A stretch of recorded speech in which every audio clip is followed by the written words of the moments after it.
Today on Monkey Life. New arrival Oshine throws her weight around in the orang nursery. You're not going to ambush them as they go through there. It's a big day for the park's latest stumpies.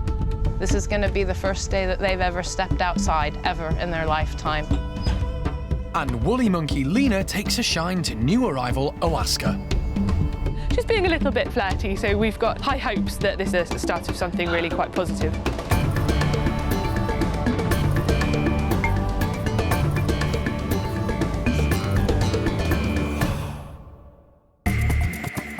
Monkey World in Dorset is the largest sanctuary of its kind on the planet. It's home to more than 240 monkeys and apes. Dr. Alison Cronin and her team dedicate their lives to rescuing and rehabilitating primates from all over the world. The monkey's gotten really aggressive and has started self-mutilating.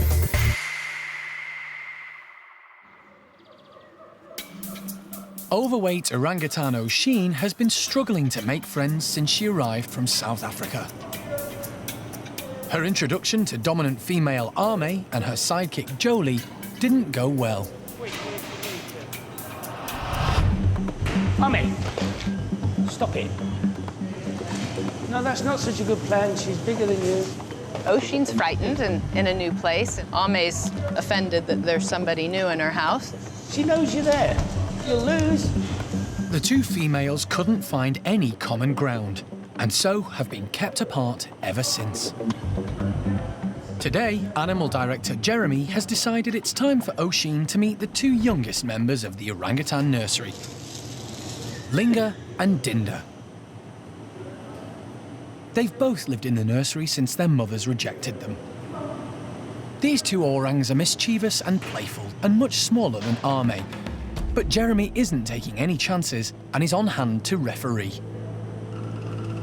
We just got to evolve into this, and everybody does their huffing and puffing and handbagging and all that sort of stuff. And then when that wears thin, you take it to the next level. The two girls seem keen to meet a potential new playmate, but Oshine is wary. Until she arrived here, she'd never had any contact with other orangutans, so doesn't really know how to behave with them. Girl, be careful. She's a good girl. Things haven't got off to a great start. Lingga's in one of Oshine's favourite spots, her hammock, and she's not happy. As Oshine lunges at the young orang, Lingga makes a sharp getaway. You green-eyed monster. Oshine reclaims her hammock and stays put. Jeremy is keen not to take sides. I'm trying to be less a part of it, just backing off like this. I don't think she's going to go wading in all guns blazing. Jeremy decides a bit of refreshment might help. If Oshine has something else to occupy her, she may not be as aggressive towards Lingga and Dinda. But once the food has disappeared, Oshine decides it's time to throw her weight around again and show the younger girls who's boss.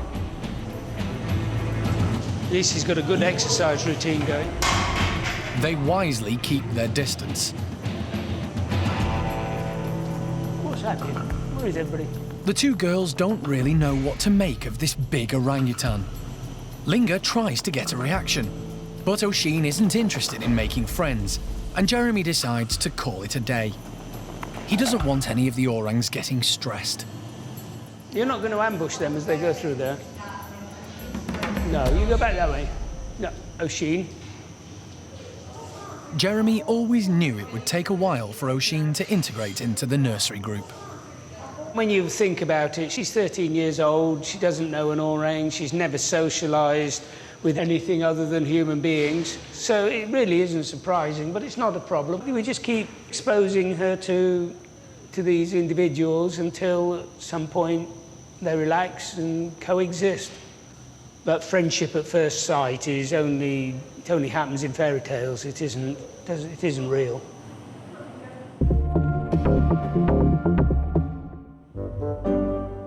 Another recent arrival has had no problems settling in. 6 months ago, Gordon's son Jin was born. This is Gordon's group out here today. So we've got Gordon, obviously, little Kai, and then we've got Xiao Kuai with her baby Jin. Jin is still clinging to his mum, but is beginning to find his feet. Today, the group are being given some treats to cool them down. Today we've got some strawberry smoothie with a bit of mango and a bit of melon in there. Gordon will be straight in there with Kai. But not before Xiao Kuai has got enough for her and Jin. Jin has started to have a bit of solid food actually lately. In fact, about 3 weeks ago I saw him eating his first bit of celery. He's gradually eating bits more and more when Xiao Kuai is eating her dinner. She happily gives him little bits here and there. He's got a lot of his teeth coming through now, so he's munching away quite happily. In the wild, orangs stay with their mums for up to 7 years. This is a really important time for the apes, as they have to learn how to survive in the forest. In the case of female orangutans, they also learn how to care for infants by watching their mums care for their younger siblings. Kai is now 6 years old.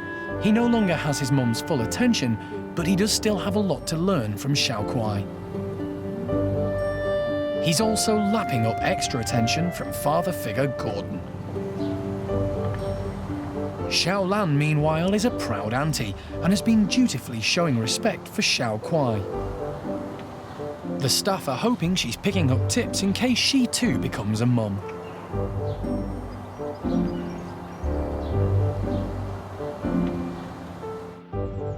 Orangs are sedate creatures. Nothing much phases them. Chimps, on the other hand, can be very lively, and over at Hananya's enclosure, they're about to get a treat which will send them wild. A large donation of fruit has arrived, and Shamak is keen to check there's enough to go round.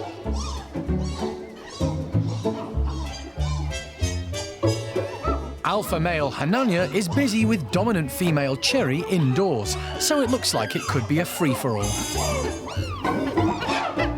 Normally, the chimps would have to show respect to Hananya before rushing in and grabbing the goodies. But as the boss is away, etiquette goes out of the window. Shamak's already got more than his fair share, and low-ranking Arthur, for once, is having a field day.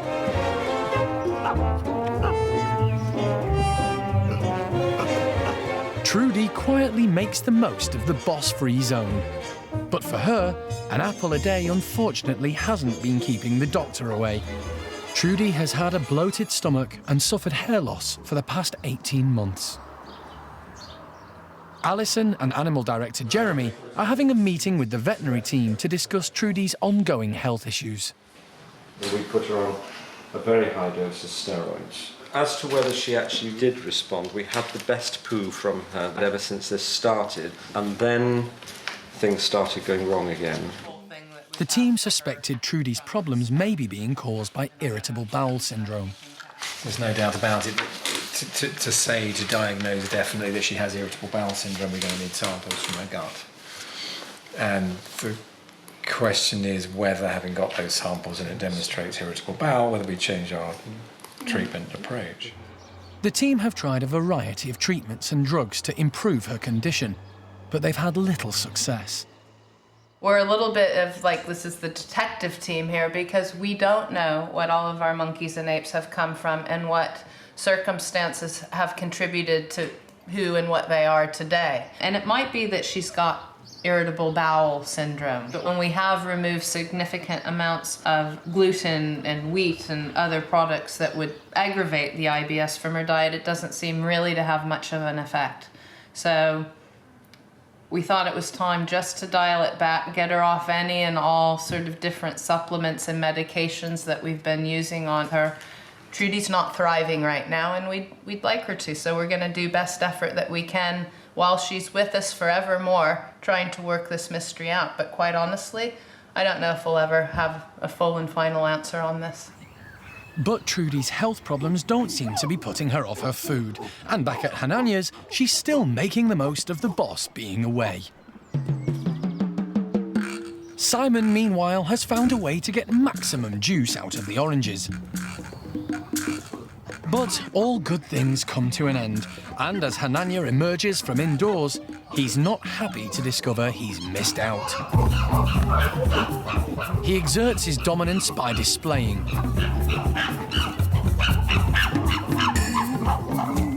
Arthur creeps off to avoid being mugged. With no fruit left lying around, Hananya is seriously peeved. Arthur sensibly tucks in before he's challenged. Meanwhile, a display from Simon doesn't come off as planned. There's no calming Hananya down.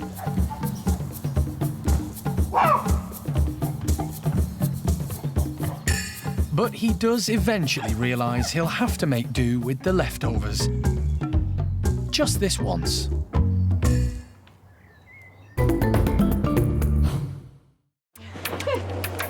A few weeks ago, Alison and the team retired 10 stump-tailed macaques from a lab facility in Scotland. Wilmot, the only male, and the 9 females have always lived indoors. Today is a big day at the park because the stumpies are going to be allowed outside for the first time in their lives. But this morning, Alison woke to some bad news. Like so many things at the park, we have really good news and then often, just terrible, tragic news because that's the way of life here at the park. Life just marches on. When Jeremy first came in early this morning to check everybody out, Wilmot had passed. And it's just sort of one of those things. I must say it sort of takes the wind out of your sails and is very upsetting, and you've been talking about and thinking about nothing but sort of Wilmot and his ladies for the past couple of days. And just that quick, he's gone. Wilmot died of a heart attack as a result of cardiovascular disease. He was 16 and, like the other stumpies, was overweight and unfit. His sedentary lifestyle before he arrived at the park contributed to his death. But Alison has no regrets about moving Wilmot and giving him a chance at a new life. It was the right thing to try and do that with Wilmot because he had no future where he was, and just very sad for him as an individual that he didn't make it. But as I'm telling all of the primate care staff and everybody else that's involved, we now got to look to the 9 faces that are sitting there looking expectant in the windows right now. This is going to be the first day that they've ever stepped outside, ever in their lifetime. A final safety check and a few touches to encourage wild behaviour. In their natural habitat, they'd forage through leaves to find food. I think we're ready to go. No one's quite sure how the stumpies are going to react to their newfound freedom. So this next step for them, for the ladies, is going to be quite a big traumatic thing. And the things we need to look out for, are they agoraphobic? Will they come walking out into the great outdoors? Because they've never been out into an environment without a roof over their heads. Maureen is the first to take a look outside, but she's not brave enough to go any further. Kelly, too, is rather hesitant. It takes one of the dominant females, Miriam, to make the first move. She's quickly followed by some of the others. Stump-tailed macaques come from Southeast Asia. They're mainly ground-dwelling, which accounts for their shape. They don't need long arms and legs to swing through the trees like orangs and gibbons. Miriam has a quick look around, but decides that's enough fresh air for one day and heads back inside. Quickly followed by the rest of the gang, who aren't brave enough to stay outside on their own. This morning's gone really well so far. We've had 8 of the 9 females have actually come out into the outside enclosure. The only one who's not been out so far is Charlie, who seems to be sort of probably the lowest ranking of the group. With everyone else inside, Charlie takes a chance and goes for it. She's the youngest of this group of girls and is a bit of a loner. Being way down the pecking order, she's happy to keep out of everyone's way. It may take a while for the ugly monkeys to get used to having fresh air on their coats, but the staff hope eventually their exciting new enclosure will encourage them to get more exercise and lose some of their excess weight.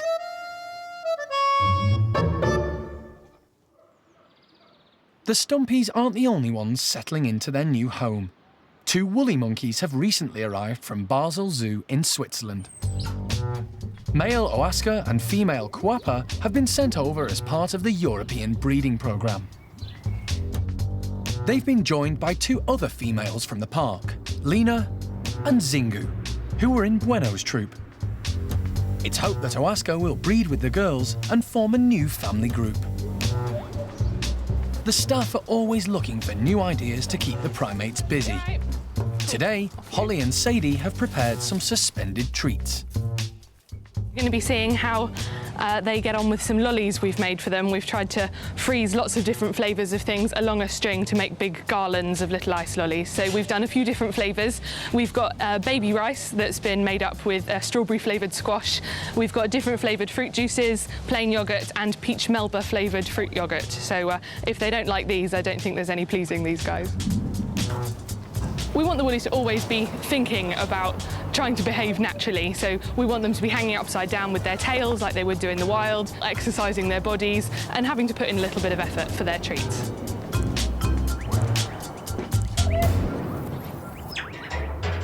As they venture outside, Oaska is keen to display his dominance in front of the girls. The staff have been keeping a careful eye on him. We were a little bit nervous about introducing Oaska to 2 new girls because he has a bit of a reputation for being a little bit of a thug, but it turns out we were completely wrong. He's a big softie. Woolly monkeys have prehensile tails which act as a 5th limb. They use them to hang onto branches, allowing them to reach food which would otherwise be unavailable to them. In the wild, it's normal for girls to leave their family groups when they reach adolescence, so the staff weren't too concerned about moving Zingu and her auntie Lina in with the 2 new woolies. Zingu's left home for the first time, leaving her parents, which is obviously quite a nervous experience for her. Zingu is not yet sexually mature, but Lina is, and there are promising signs. We've got our suspicions that she actually really quite likes Oaska. She's tending to walk past him unnecessarily and wait for him to follow her, and she's being a little bit flirty, so we've got high hopes that this is actually the start of something really quite positive. Oaska was caught from the wild and has never fathered a child before, so if he has a baby with Lina, it would be a very valuable addition to the woolly monkey gene pool.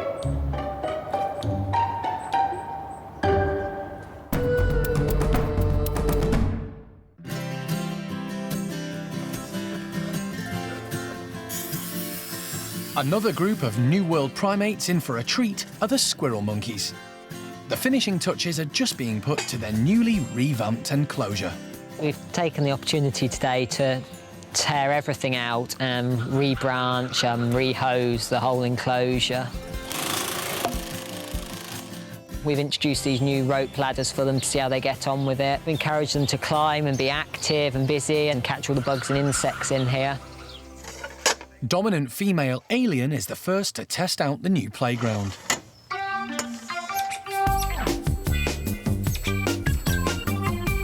Closely followed by Samantha. Squirrel monkeys are social animals and in the wild live in groups of around 30 individuals. Here at the park, there are 5, and they're all quite elderly. Topsy heads straight for some food, while Turvy can't decide what to do first. Finally, it's Fidget's turn. Fidget! Hi! Fidget was recently rehomed from Essex, where he'd lived in a cage on his own for 20 years.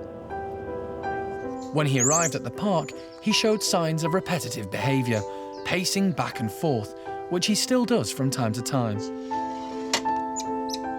The staff are hoping the new structures in the enclosure will help Fidget kick his old habits. Good boy. We're hoping by putting some hose there that it sort of will discourage him from pacing a little bit more and he'll wander off and just find a nice quiet place to sit if the girls come over towards him. Suddenly he's gone from living on his own for many years to having these 4 bolshy females in here who give him a bit of grief if he steps out of line. However, the girls are way too busy to be bothered with Fidget.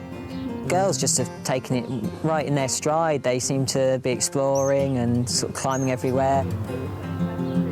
Squirrel monkeys are very nimble. They need to be active to be able to catch the insects which make up a large part of their diet.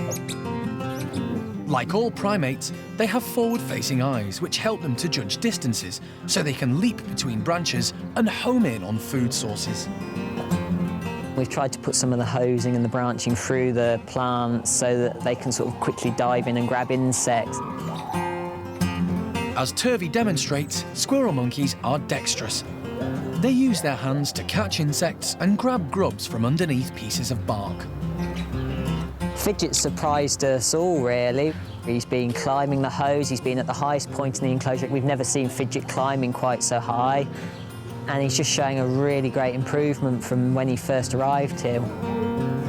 Not to be upstaged by Fidget, Samantha has one last trick up her sleeve.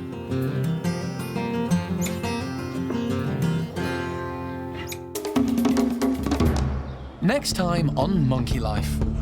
The big release, or the great escape, as the male capuchins are finally set free into their new outdoor enclosure. This is the first time that they'll actually see the sky without mesh in front of it. So, yeah, it's going to be a really exciting day for them. And the ring-tailed lemurs lap up a treat.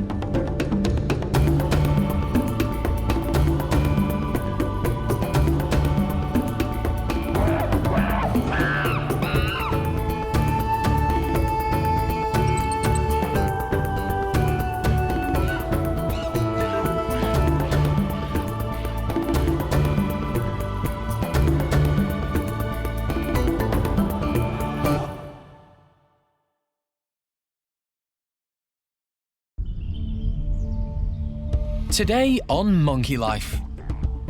Scaling great heights, the capuchins set loose into the trees for the first time. This was a big thing to do, and it's just fantastic. Feeding time for the chimps, but Hananya misses out again. Hananya! Hananya! And can young woolly monkey Diego pluck up the courage to join the big boys? I said, Diego, follow your brother.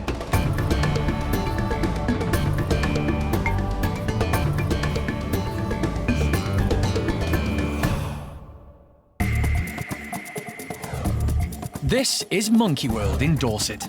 Buried deep in the English countryside, it's the largest sanctuary for apes and monkeys on the planet. It's run by Dr. Alison Cronin and her team, who rescue and rehabilitate primates from all over the world. Smells a bit macaque in there, but yeah, we're good. It's a big day for the park. For the last 5 months, workers and primate care staff have been busy building a new male capuchin enclosure, and it's finally finished.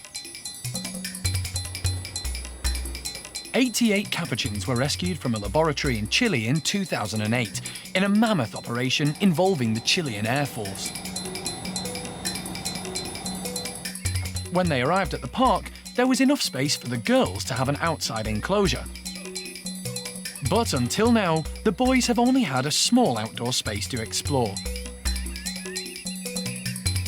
Their new enclosure is a woodland with huge trees they'll be able to climb.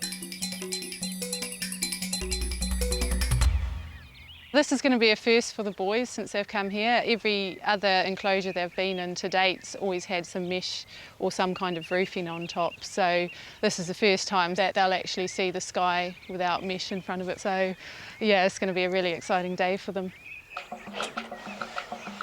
Capuchins are extremely clever, and if there's a way out of this new enclosure, they'll find it. So the staff have decided to let them out in stages, starting with the older ones. Winslow is the first to test the water, but is rather cautious. Unlike Reg, who seems to have no fear.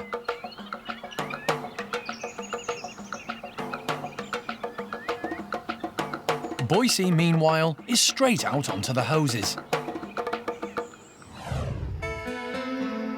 In the wilds of Central and South America, capuchins spend most of their time high in the canopy, so climbing trees comes naturally to them. These small monkeys are very agile and walk along branches rather than swing between them. Boise, who was originally caught from the wild, shows he hasn't lost his touch when it comes to scaling heights. Oh, wow. Do you know how to get down, mate? However, the capuchins who were born in the lab aren't so confident. Norman hasn't had the chance to climb trees before and prefers to stay on the mesh. Although he does seem to have made a new friend, even if it is his own reflection. Gorillon confidently tackles the swing bridges. Capuchins are very dexterous, so grasping onto log steps like this is no problem. To sort of think back to when they first arrived and the condition that they were in, you know, a lot of them only really moving in small circles. To see them, you know, in this lovely big outside area, clambering along trees, doing what a capuchin's supposed to do is, yeah, it's just really rewarding and a lovely thing to see. So the trial with the oldies seems to have gone smoothly. None have escaped and none of the equipment has been destroyed. But the real test will come later, when the rest of the boys are let loose.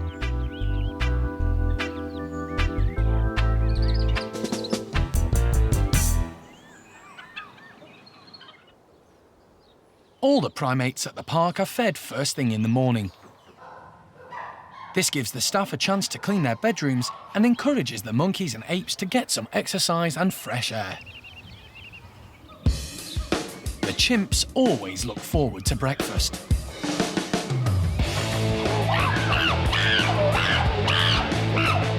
Hananya leads the way at his enclosure, putting on a fine display to make sure everyone knows who's boss.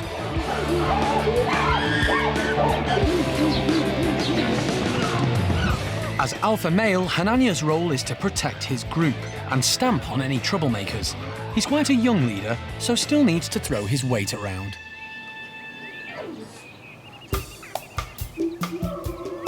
Over at Paddy's, things are a lot calmer.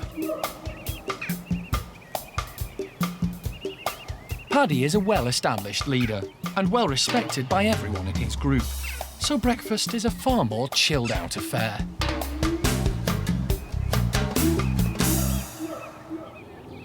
Because Hananya has spent so long displaying, he's missed out on all the food.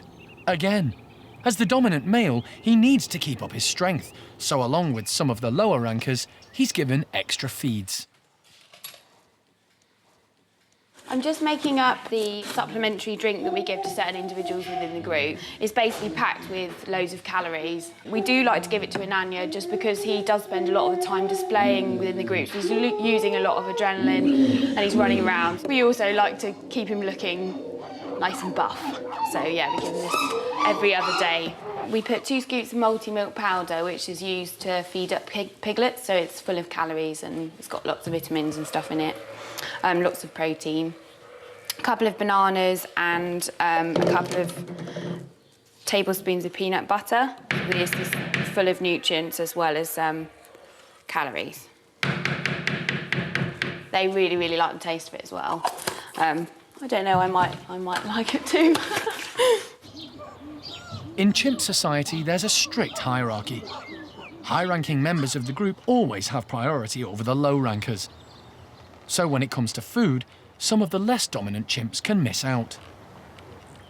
The staff have to be careful how they deal with this, so they operate what's known as cooperative feeding. In order to give a low ranker the extra food they need, they have to get permission from a high ranker first. They do this by offering them an extra treat too. Cooperative feeding is a really good technique to use for feeding low-ranking animals in the group, just because it can be very stressful. They also find that they'll not come over to you and then they may receive less of the item you're giving out just because they don't want to come up because they think you're going to endanger them and causing a fight within the group if you try to give it to them next to a high-ranking animal. So also when you're giving out items, you need to have an understanding of the group dynamics as well, so that you don't try and, you know, get someone in trouble. Really. Hananya!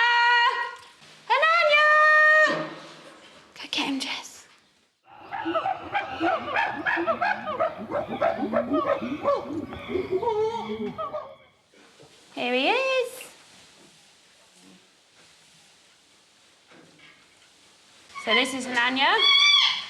He's quite laid back in some respects. Good boy. He likes roast pudding as well, don't you? And a banana as well. A little bit. So Simon's quite low ranking. So that shows he's really wary that Hananya might not let him take it, but he is going to. Good boy, Hananya. Hananya, here. You finish it off. Good boy. With a full belly, Hananya resumes his role of leader and takes the best vantage point to watch out for any signs of trouble.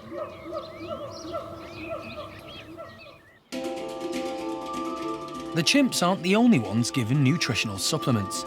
The staff are keen to make sure everyone has a balanced diet, including the golden-cheeked gibbons.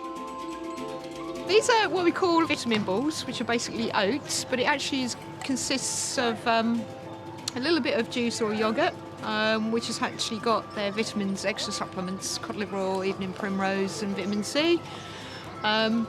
With Zoey, we've actually also given her some pronatal because we believe she's heavily pregnant, so that's obviously an extra supplement for when she actually decides to give birth. Zoey has been at the park since 2000. She was brought from Taiwan, where she'd been kept illegally as a pet after being taken from the wild. This will be her second baby with dad Jake. Their daughter Kim is 3 years old. It's very difficult to actually assess as to how far the pregnancy is, and with the pregnancy test they're not always accurate, so it's generally down to the keepers or the primate care staff really to wait and see what indications there are. The staff have no concerns about Jake, who's proved himself to be a great dad to his daughter Kim. At the moment, Kim is tending to actually spend more and more time playing with Dad, so it's actually given Zoey a bit of a chance to rest up. Jake is absolutely fantastic dad, he really is, and considering he's a first-time dad as well, and to actually see them two playing, it is fantastic to watch, it really is.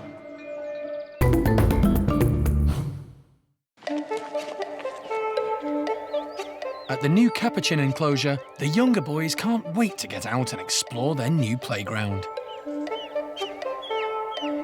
Some of the more senior guys, including the oldest, Gorillon, were released first to test the new equipment and make sure there were no escape routes.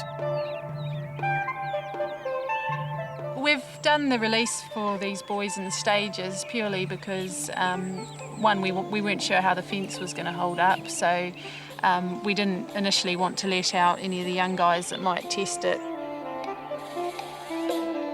The overhang at the top of the fence has been specially designed to make sure the monkeys can't climb over. With all the older capuchins accounted for, the staff have decided it's safe to go ahead with the big release. I'm quite keen to get back that way.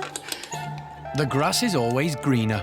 Gorillon and the older boys obviously think they've been missing out on some treats inside. With them going in and out, hopefully that will build the confidence of the guys that haven't been outside yet, and they'll see that it's quite safe to go in and out and hopefully follow suit. Good boy, Bruce. It's just a gradual process and we'll go at their speed rather than push them into something they don't want to do.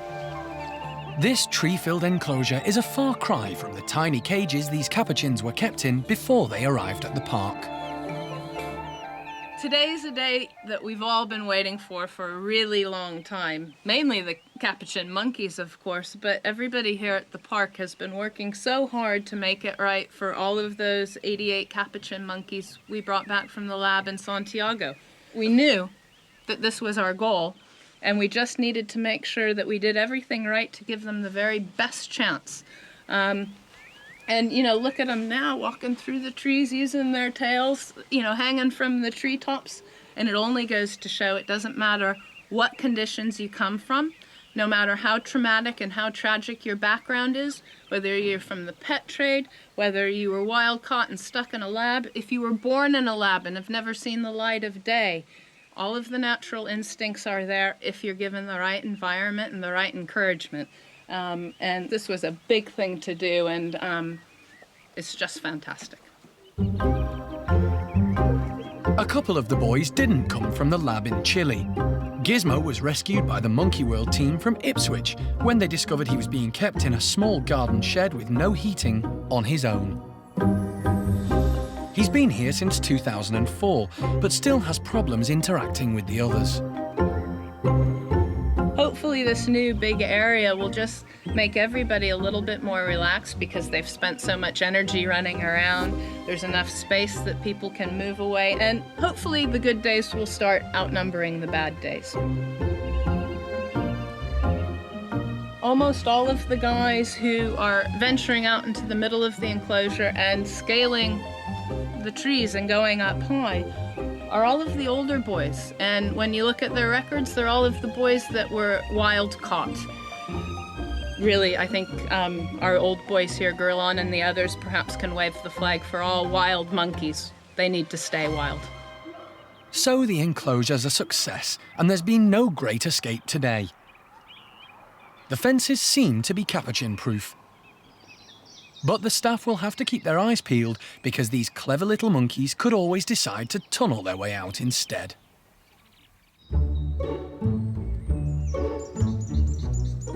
The park has a colony of ring-tailed lemurs.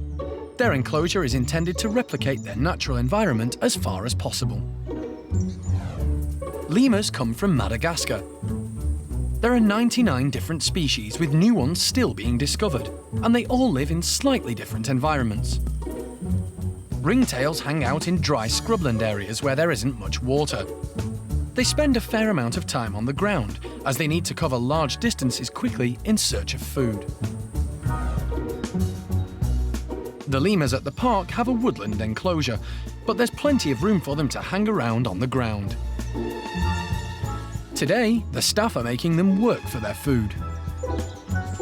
We've got jelly with fruit in for the ringtails today, and it's just a fun enrichment for them really. It's just a treat, something different for them. It's got melon and grapes, which are usually in their diet anyway, so just as an added treat.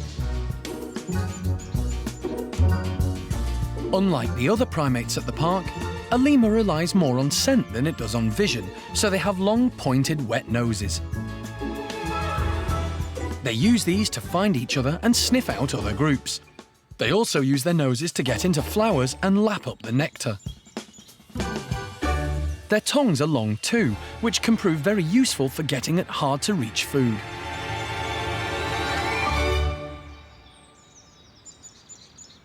But one lemur who needs a helping hand is elderly George, who's always had a problem with his weight and now has arthritis. Because George isn't as mobile or agile as anyone else, and this is fairly George-friendly, really. George is probably the oldest lemur here. He's estimated to be about 25 years old, so we won't be hanging it from a tree for him. We'll just put it in a cup where he can sort of work it out. George! Lemurs use their tails to balance and throw their scent. Because they're so long, they can also use them to signal to the rest of the troop.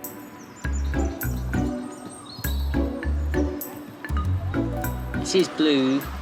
She's our lone rough lemur. She's quite an old lady now. She's estimated to be about 24. Let's see what she makes of it. Help herself. This is the feeding style of the rough lemurs. They like to sort of suspend themselves to feed, which is why with Blue we do try and put a lot of her food in baskets around the outside and the inside enclosure to try and get her to feed naturally. Not long enough, Blue.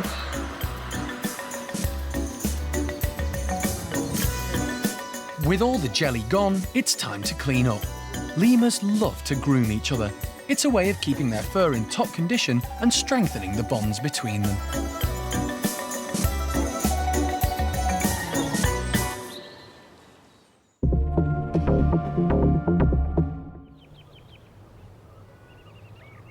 For the last year, Lavar's troop of woolly monkeys have only had use of their woodland enclosure. Their other outdoor space has been out of bounds to them because it was too dangerous for one of the youngest members of the group, baby Diego. But today, they're being let back in. For the past year or so, since Diego's been in the house, we've only given them this outside area, but Diego's a bit bigger now, and we feel he's ready to explore the rest of the enclosure. Diego was hand-reared because his mum, Kuna, wouldn't let him suckle. When he returned to the group, he integrated well, but had no one to watch over him. Normally, a mother and baby would stick together for at least 18 months. The woolly's second enclosure is more exposed than their woodland area, so without a mum to cling to, Diego would have been a sitting target for birds of prey. The group have no problems remembering where to go. Come on then, good boy. That's it, Diego, follow your brother. Come on then. But Diego is a little daunted. Good boy, Julio. Diego, I think his bravery's deserted him slightly. He made it about a third of the way down the tunnel before he turned back. So we'll just keep trying and hopefully we'll be able to tempt him out. Diego! Come on then! Good boy! Diego, come on! He finally plucks up the courage to join the others. And there he goes! He's in the outside enclosure!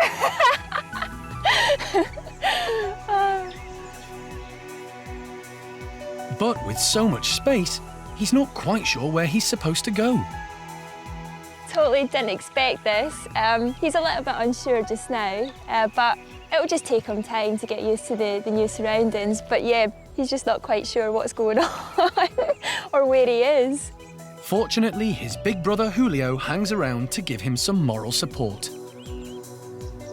Hi, are you all right? Just a little bit shocking, isn't it?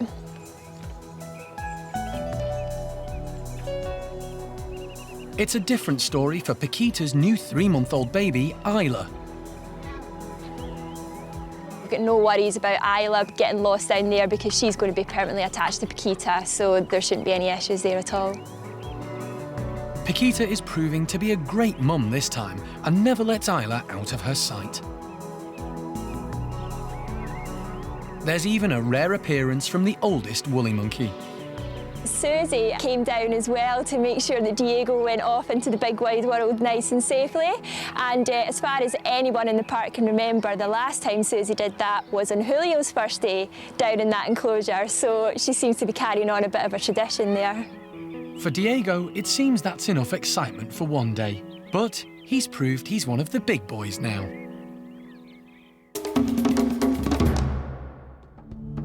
Next time on Monkey Life. A day at the dentist proves painful for the new Stumpies. The infection was extremely bad, it was extremely smelly, and it would have caused her a serious infection in her body. And Ben comes of age with the boisterous Bachelor Boys. I think he's got ambition. I think one day we might see him ruling the roost in here.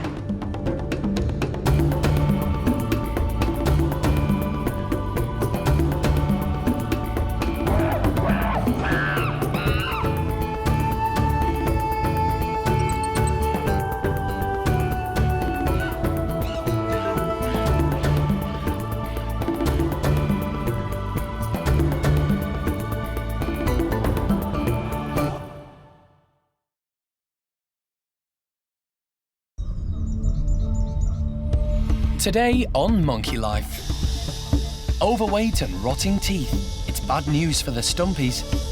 The infection was extremely bad, and it would have caused her a serious infection in her body. Newest Bachelor Boy Ben sets his sights high. I think he's got ambition. One day we might see him ruling the roost in here. And ring-tailed lemur Kaiyah gets her first taste of life in the trees.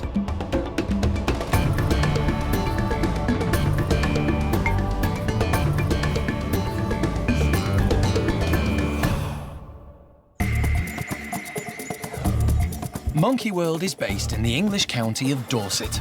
It's home to more than 240 monkeys and apes and is the largest sanctuary of its kind on the planet. Dr. Alison Cronin and her team rescue and rehabilitate primates from all over the world. The sun is still beating down. He must be in the shade. Please, put him in the shade. The 9 stump-tailed macaques that were recently retired from a medical research facility in Scotland are settling in well. But as with all new arrivals, they need a thorough health check. This is all the notes that Alison gleaned. So, at the park's hospital, wildlife vet John Lewis is preparing for a long day in theatre. Looking through the notes from all of them, the pattern of injuries, the pattern of disease, the pattern of dental problems, etc., and orthopaedic issues, this is just very typical of highly captive primates. How do you want to do the anaesthetic? We could try to hand inject before we go into the box, and then even if I have to net them, then we can hand inject them then. Yeah. Then the last thing in the world you want to do is excite them. Yeah. John is being assisted by the park's vet, Mike Nathan, and animal director, Jeremy Keeling.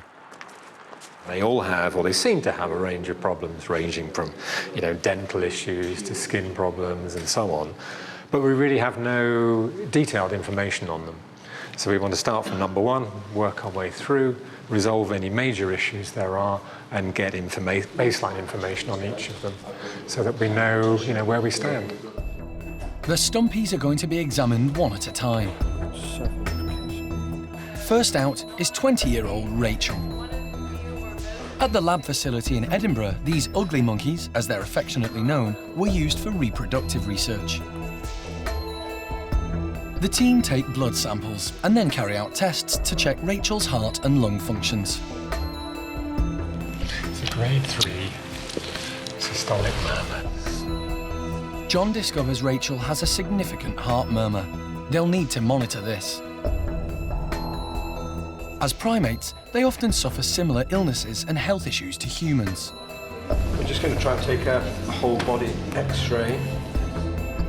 The X-rays will give John a more accurate picture of any potential problems. Get a general view of as much as we can that X-rays will show you. A chest, a heart. She has a heart murmur. We want to see the size of the heart, lungs, whatever we can have a look at, really.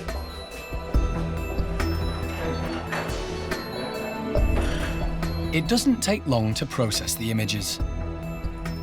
She has spinal arthritis. These sort of bone spurs between vertebrae there. It's extra bone, and it will eventually fuse the various vertebrae together. It's very common in primates, and again, they're not being asked in many captive circumstances to do as much exercise as they would in the wild. It does seem to be related to exercise, or lack of it. So Rachel has cage paralysis, which can happen when animals don't have enough space to move around.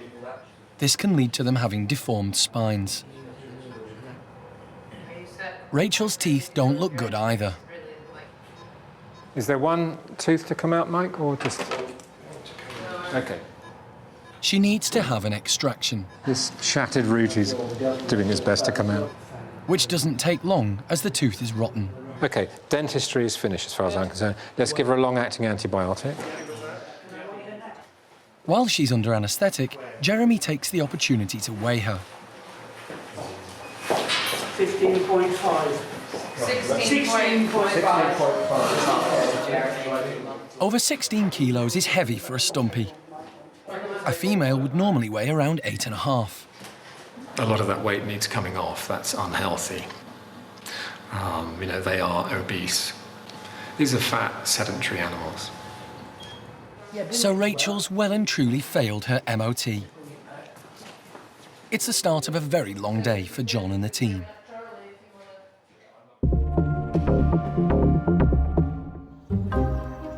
Over at the lemur enclosure, extra staff have been called in to keep an eye on the youngest member of the group. Kaiyah was rehomed last year from Northern Ireland when her owners realised they could no longer look after her. Until now, she's been kept in a smaller outside area so that the primate care staff can control her introductions to the rest of the group.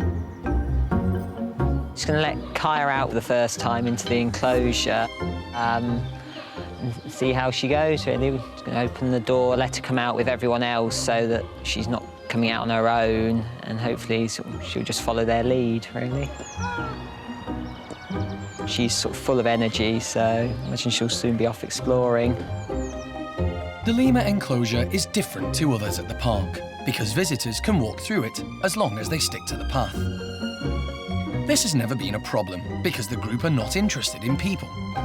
However, Kaiyah is young and athletic and used to human interaction, so the staff have had to take extra precautions.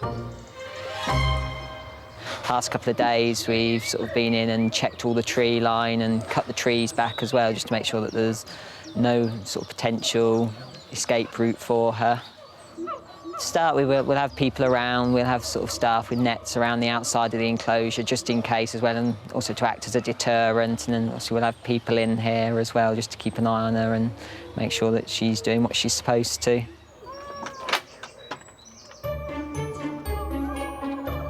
Alison has come along to see Kaiyah take her first steps into the trees.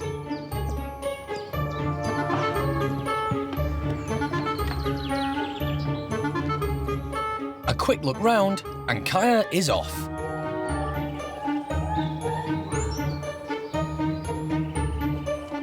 Everyone is watching her.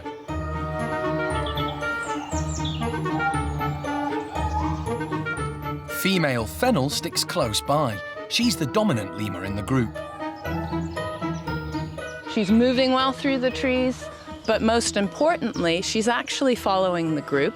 And Fennel seems to be showing a fair bit of maternal behavior towards her in terms of Fennel keeps coming back, and if she starts to wander off towards the edge of the trees, Fennel's over sort of saying, no, no, no, back this way. So her skills in the trees are just phenomenal, and if, you know, that's got to be really instinct and innate behavior. We just have to hope she's not too interested in people, but you know, she's just doing fantastic. She's calling for Fennel now, and I heard a call come back in the trees. You know, it's just always really nice when you see an animal come from circumstances that are so inappropriate and to be able to give them their life back again. That's what we're all about.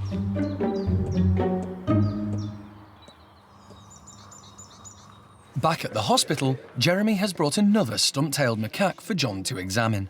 This time, it's Cola's turn. Could be here for days. Look at those teeth. Cola is the oldest of all the latest stumpies, and she too needs a fair amount of dental work. She appears to have lots of broken teeth. That was a canine remnant, lower left. I've taken the upper left incisor number 1 out. If John doesn't sort out Cola's teeth, as well as being in pain, she could get an infection which could spread into her sinus. As soon as one's out, another one's in, and Charlie is next on the table. Okay, you're ready. But when John sees her x-rays, he's concerned.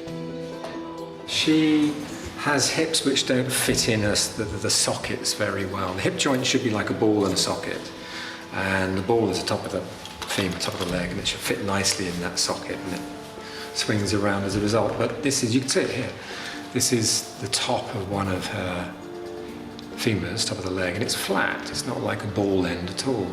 It's flat, and therefore it moves around a lot more than it should do. It's unstable. As well as Charlie's hip problems, like the others, her teeth are in a bad way too. John discovers one of them is impacted. This is where a tooth is unable to break through the surface of the gum because it gets trapped behind other teeth. It can be very painful and cause abscesses and infection. Yeah, this is one distorted little tooth. This is where you want your dental drills, to carve away the bone. Although John has plenty of experience in extracting teeth, he's not an expert in wildlife dentistry, so he's going to need to call in a specialist. It needs more equipment, it needs a different approach. We can't do that here, we don't have the equipment or indeed probably the skills to do it. But where you've got impacted teeth, it's not a simple job to extract them.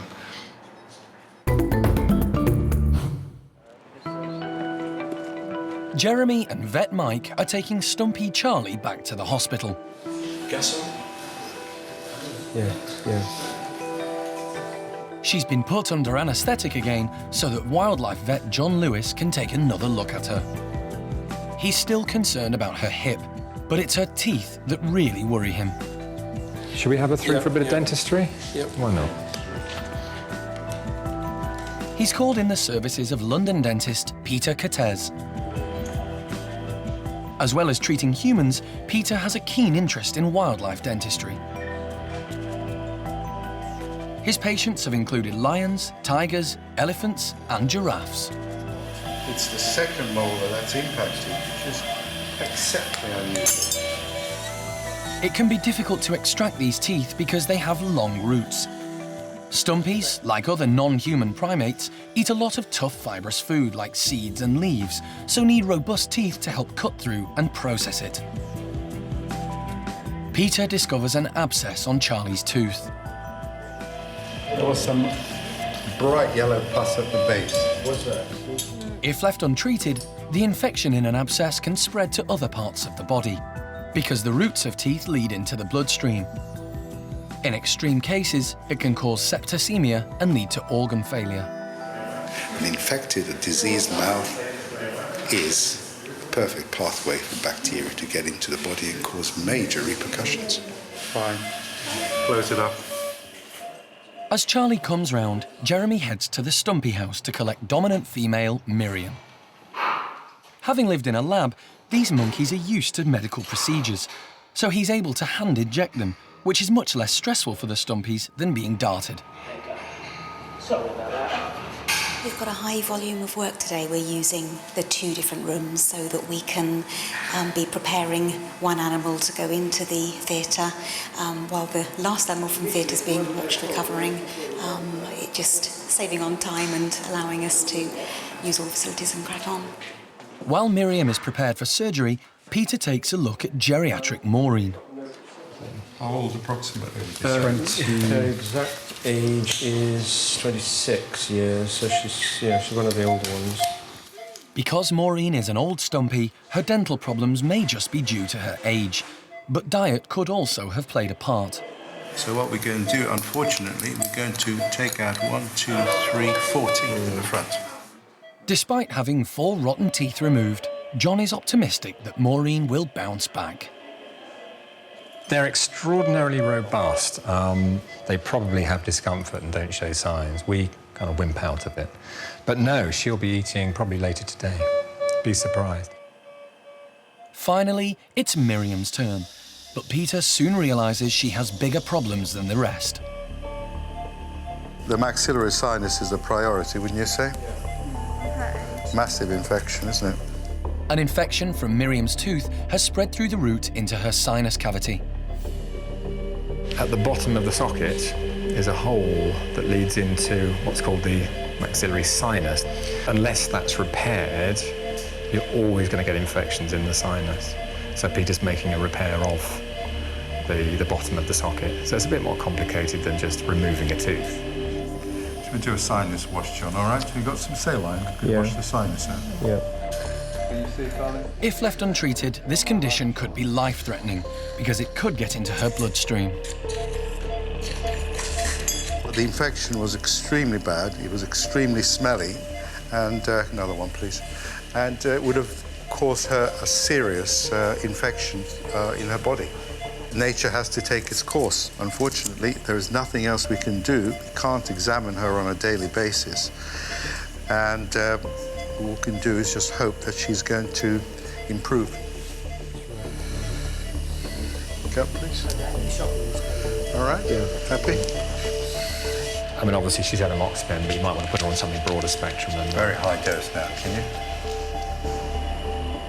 Jeremy and his team will keep an eye on Miriam and watch out for signs of pain or loss of appetite over the next few weeks. I think we're done with the stumpies now, and it'd be nice to see how they heal up. That's going to be a real bonus to see how the recovery is, especially the last one.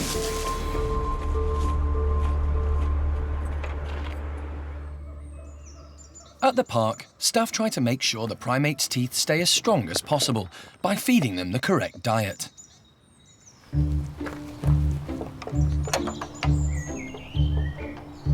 Today, Sandra is providing a very sticky feed for the common marmosets.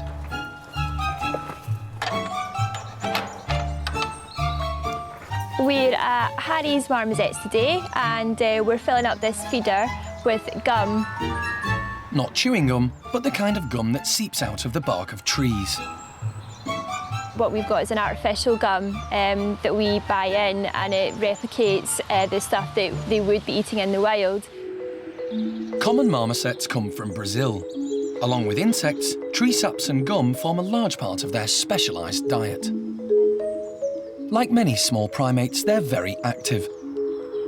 But their small body size means they have a fast metabolism and so need high-energy food. The gum is perfect because it's available all year round. They normally strip bark from the trees, and they've got really specially adapted teeth that gouge holes in the bark. Marmosets use their incredibly long tongues to reach down into those holes and get the insects and grubs hiding under the bark. The tongues are quite strong as well and quite muscular, so yeah, they're quite well adapted for doing that kind of thing. There are 12 marmosets at the park, living in 4 different groups. Harry was an unwanted pet. When she arrived, the staff presumed she was a male, so were amazed when she gave birth to twins. There's 5 in this group. It's a family group led by Harry, who's the mum, unbelievably by the name Harry. Louis, her husband, and they've got their 3 children who are Lionel, Henry and Hazel. Harry and Louis are great parents, and like all marmosets, everyone in the family group helps to look after the youngsters.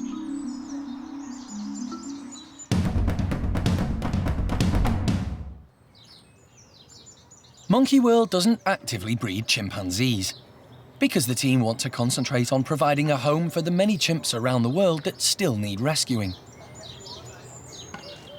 So when chimps at the park reach maturity, the females are put on birth control.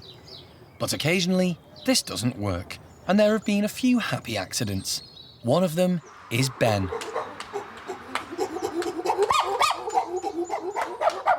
Ten-year-old Ben lives with Butch's group. Ben's been in here for just over a year now. He's doing really well. He's definitely one of the Bachelor boys. He's a very political individual. He knows who to rub shoulders with. But it hasn't all been plain sailing for Ben. The boisterous chimp was rejected by his mum, so was originally looked after by Jeremy and other primate care staff. He was then handed over to Sally in the chimp nursery, who looked after him until he became too big and had to move on. The team tried to move him in with Hananya's group. When you're ready, Ruth, open the door.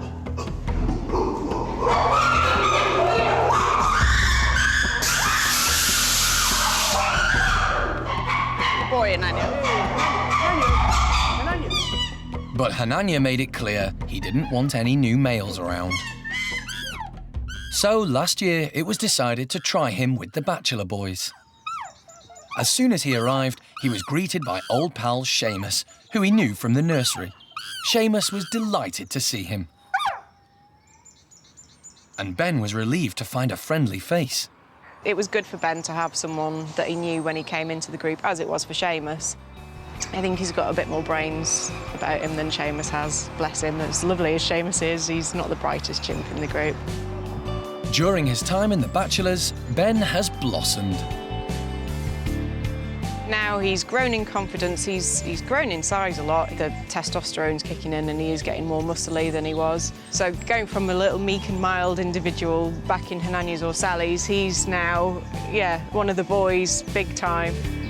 And Ben has quickly got to grips with chimp hierarchy, befriending second-in-command Jester. Quite often see him playing with Jester or spending time chilling out with Jester, doing a bit of grooming. Jester's better to have on your side than on the opposing side. He's a big chimp and he throws his weight around a lot. And Ben knows that.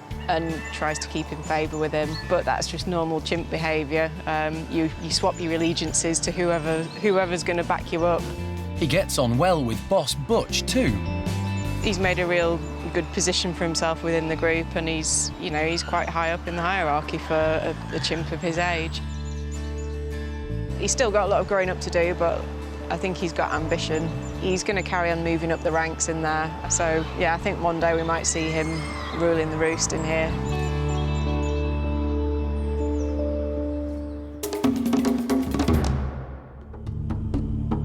Next time on Monkey Life. Come on, Puddin'. Overweight Oshine takes her first steps outside at the park, but needs a helping hand from Jeremy. Here you go. What we got here? Is that worth a little bit of a flapjack? I'm thinking possibly so. And Stumpy Jonathan gets overexcited when he's introduced to the park's new female ugly monkeys.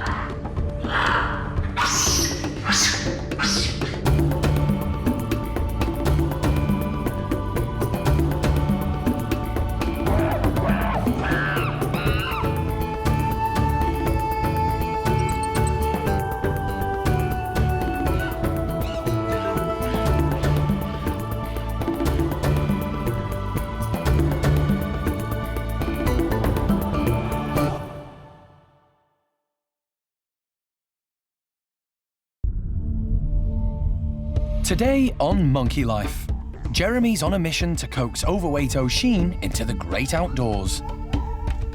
Come on, should we go for a walk? There's trouble when Stumpy Jonathan meets the girls.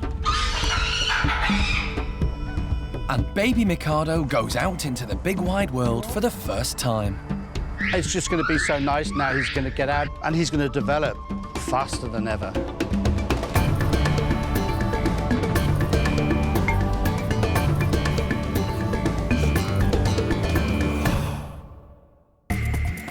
Monkey World in Dorset is the largest sanctuary of its kind on the planet.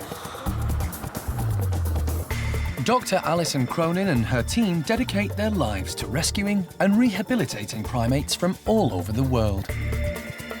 Yeah, everybody's brilliant. Really good.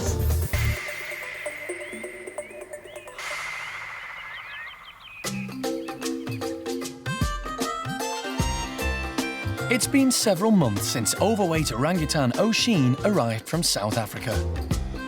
She hasn't had an easy time at the park so far, finding it difficult to make friends. The 13-year-old grew up with humans, so doesn't know how to interact with other orangs.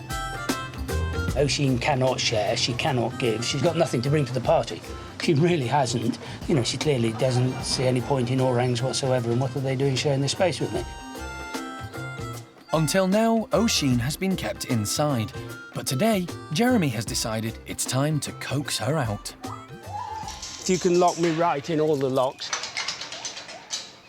Yeah, we're going to let Oshine out for the first time into an outside enclosure. Because she's so obstinate, we've kept her inside to get some sort of control, if you like, happening with her. So, you know, she realises that, you know, she has to do certain things she might not want to. Well, hopefully we're there now. So we're going to let her into the outside enclosure and see what happens. I don't know. It's a lottery, isn't it? To get to the outside area, Oshine will have to navigate a series of tunnels. But she doesn't seem keen.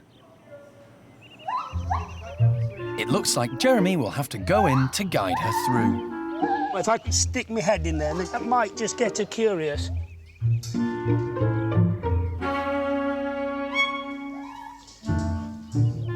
The other orangs have no problems with the tunnels, but Oshine isn't used to them, and her size makes it more difficult for her. Oshine. But eventually, curiosity gets the better of her. Good girl. Come on. This is where I get stuck trying to negotiate this corner. Oh. Come on, Puddin'. Come on. Here we go. Here you go. What we got here? Is that worth a little bit of a flapjack? I'm thinking possibly so. Jeremy has worked hard at building a relationship with Oshine over the last few months so that she trusts him. Come on, should we go for a walk? Hold my hand, come on, let's go for a walk. He wants to familiarise her with the enclosure so that she feels comfortable enough to come out on her own. Oshine has never had much exercise, but her recent weight loss has made her surprisingly nimble on the climbing frame.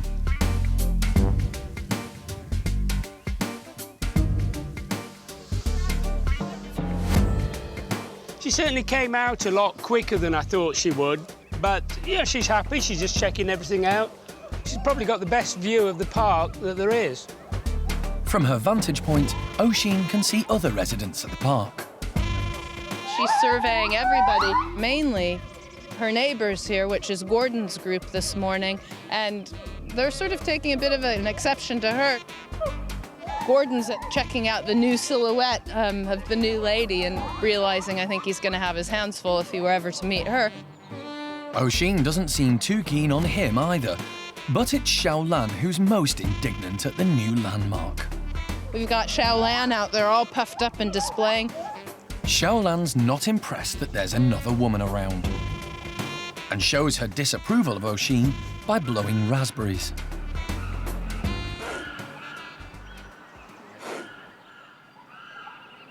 Alison and Jeremy decide it's time to let Lingga and Dinda join Oshine. Yeah, Cara and Penny, if you guys are happy, we could try letting the little guys out. Oshine doesn't let the young orangs out of her sight as they make their way cautiously around the enclosure. Last time they met, she was rather aggressive towards them and made sure they knew who was boss. You're not having that. You're not having it. Lingga is more interested in Jeremy's bucket than she is in Oshine. Stop it. Can I help you? Can I help you? As long as they don't get in her way, Oshine seems happy enough for Lingga and Dinda to be there. This is big progress. We've just gone great guns this morning, actually. It's a big change from her life in South Africa, and she's taken everything in her stride. She's settled into the new house really well. She's graduated every hurdle we've given her so far with flying colors. We're really pleased. If you want to feed that through, and then I'll go around the other side and pull it through. Another new arrival being allowed outside for the first time is baby golden-cheeked gibbon, Mikado. Primate care staff members Mike and Jill are adding new hoses and toys to the enclosure. We're putting up some new bits of rope and climbing frame for him so that it's easy for him to get in and out. Hello, Alex. There's Alex come to say hi. Hey, Mikado. Mikado was brought over from a zoo in France after his mother died. Mike hand-reared him until he was old enough to join his new foster mum, Alex. The relationship between Alex and Mikado is getting on really well. They are interacting much, much more now. He's sort of getting to the point where he's that irritating little thing that keeps flying around the enclosure. He sort of just flips her hair or her hand or her tummy, and she just tolerates it. She's quite happy about it.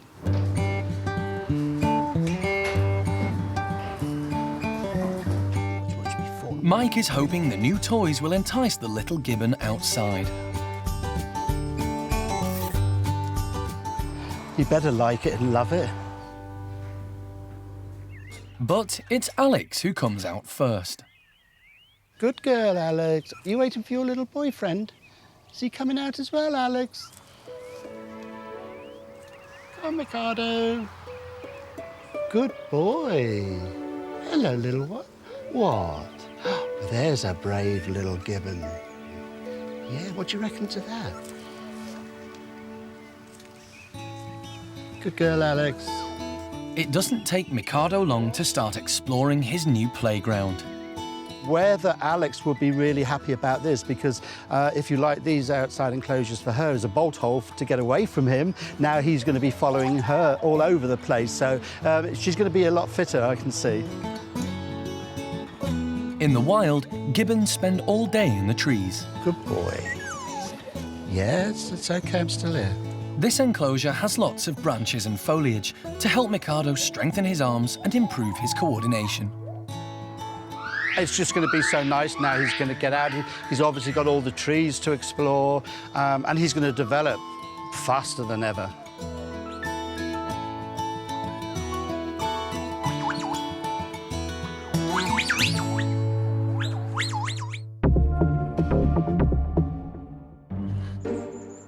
Over at the Stumpie house, the male ugly monkeys are about to have a rude awakening. Alison and the team are going to put them in with the girls. The game plan this morning, anyway, is grab them, box them up, take them down, and just bung them in. And we'll act like it's no big deal, and hopefully the macaques will think so too. The 5 male macaques have been at the park since 2000, and in recent years have been starved of female company. The team decide to introduce them to the girls gradually, starting with Jonathan and Sam. Look at him. Yeah. Belly straight in there. The 9 girls came to Monkey World after being retired from a medical research facility in Scotland. Oh my word. Oh, look at that. Kelly, Maureen and Cola, 3 of the more confident females, waste no time in introducing themselves to Jonathan. Oh, Jonathan, you're going to be a very popular man. And Sam seems to be a big hit with low-ranking Charlie. Oh, wouldn't that be nice? Oh, big hug. The boys can't believe their luck. In the wild, stump-tailed macaques live in large mixed groups, so putting males with females is perfectly normal. But rehabilitating institutionalized animals can be very difficult, and introductions have to be carefully supervised. Jonathan's getting to know Sylvie, but Cola decides to put a stop to that and climbs down to introduce herself. That's Sylvie told. The boys seem to be settling in. They're thoroughly enjoying having females. They've sort of been living in a bachelor group for sort of 10 years, but they seem to know what to do. As Jonathan and Cola get better acquainted, Sam turns his attentions to Sylvie. Sam is higher ranking than Jonathan, and the girls are just working this out. Jonathan is sort of stomping around a bit more. A lot of the females seem a bit more wary of Jonathan, whereas Sam sort of is proving a bit of a ladies' man, really. They all seem to quite like Sam. Suddenly, Jonathan starts pushing his luck with Miriam and becomes quite aggressive. She's had enough. But he doesn't take the rejection well. It's okay, Jonathan. They're just such violent so-and-sos. The team decides that Jonathan needs to cool off, so separate him from the others. We just have to make sure that everything that we're doing here doesn't jeopardize the welfare of anybody else. Do all 5 boys make it into this group so that we have one super group of uglies? We'll wait and see, but we'll let the ladies and their welfare dictate that.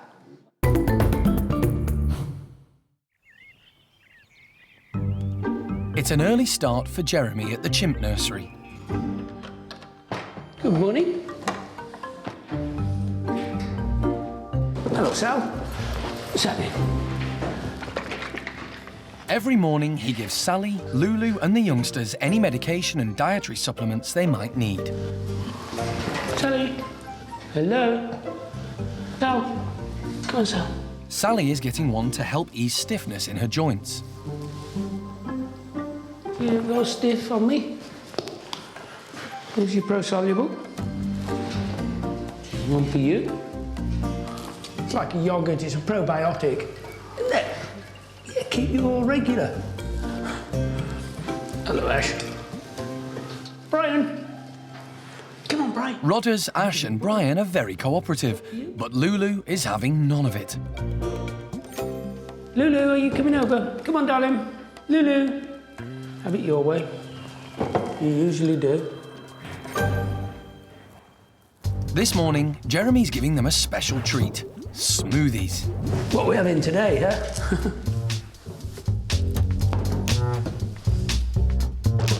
And Brian can hardly contain himself.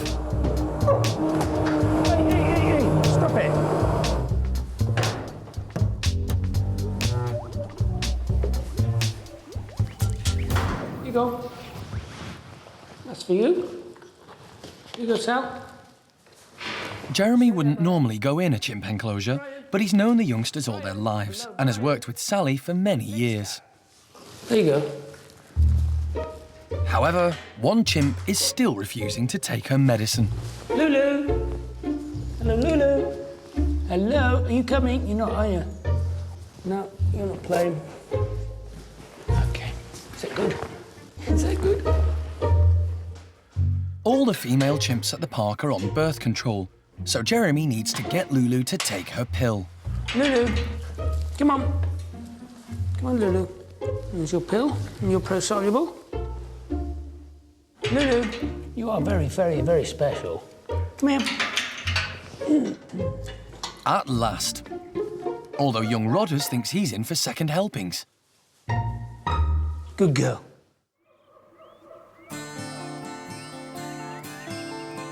"14-year-old Trudy has had a variety of health problems, and the veterinary team have been baffled as to the cause. Trudy, from the day she arrived here, has always come with a whole package full of issues. Her skin had gone very sort of scabby. She had a lot of hair loss. She had constant diarrhea and a really swollen, extended belly. Individual little complaints, but when you look at her as the whole package, it wasn't right and it wasn't good. The team tried all sorts of ways to improve her condition. We got to the point where she was on 2 or 3 different supplements. Her diet had been radically changed to exclude wheat and different things. She was on a couple of medications for the diarrhea.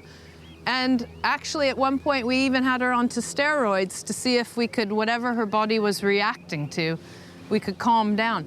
None of it worked. So Alison called a meeting to discuss Trudy's situation. I made a simple request of the vets at that point in time. Can we simply end it? Just dial it back to 0 again. So diet goes back to normal. All other supplements and everything out. And let's just see what happens to Trudy. And we had gotten so far away from the goal of getting her fit, healthy, and normal that it was just time to try something completely different. And it worked. Trudy is now giving as good as she gets. She's throwing mud at Simon because he's upset her.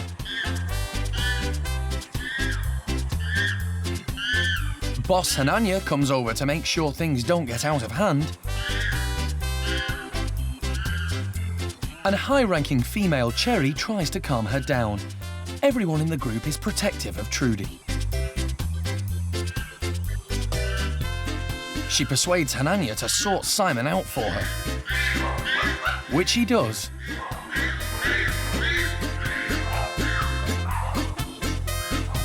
Trudy's hair has started coming back.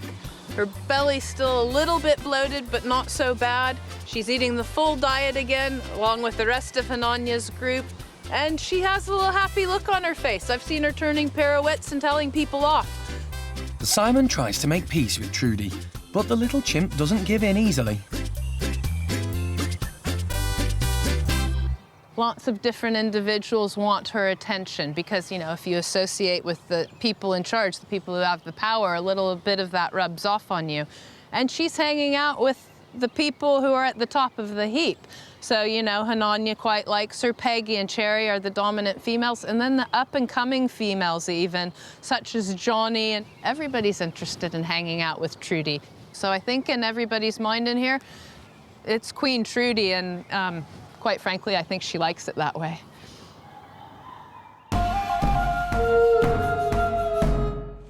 At the Stumpie house, the team are about to put all the boys in with the girls. They're hoping things will go more smoothly this time.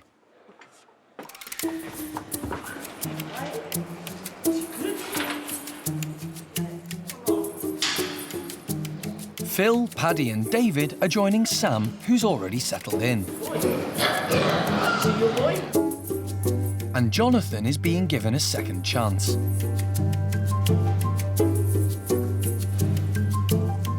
Jeremy's come armed with a carbon dioxide fire extinguisher, just in case things get rough again.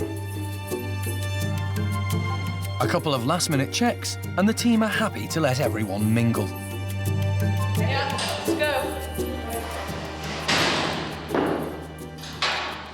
David, one of the dominant males, is first out. He's doing the dominant thing. Don't run. Patty, look at that. Okay, so the ladies are being nice to him now. Kelly pops over to say hello to David. David's pushing people but not doing anything to them, so it's a lot of screaming really about nothing.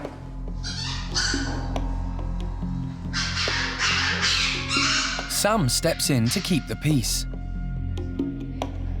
Any form of communication with them generally starts with a really hard push or a shove or a grab. You know, it's no politeness. Sylvie, meanwhile, is winding up new boy Paddy. Sylvie, hey, there's a lot of shoving and pushing, and some of the lower ranking individuals are being pushed around and displaced. So even if they're not being attacked, they're just being moved on constantly.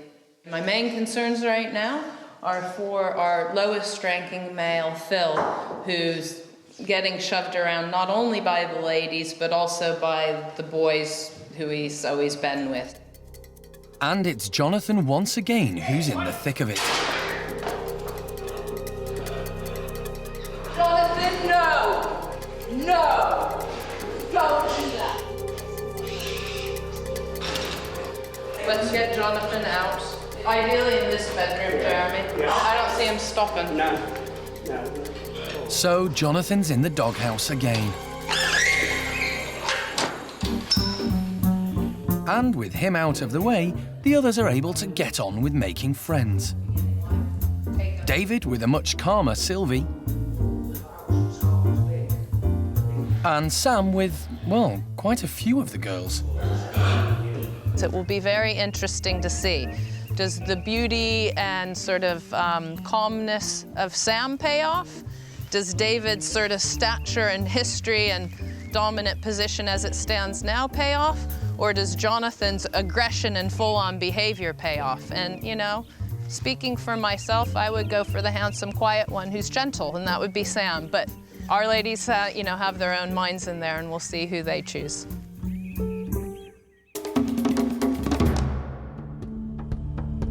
Next time on Monkey Life, the team travel to the Middle East to rescue a very lonely chimp. Getting her into the transport box has to go smoothly. But Jeremy has to resort to drastic measures to get her out of her cage.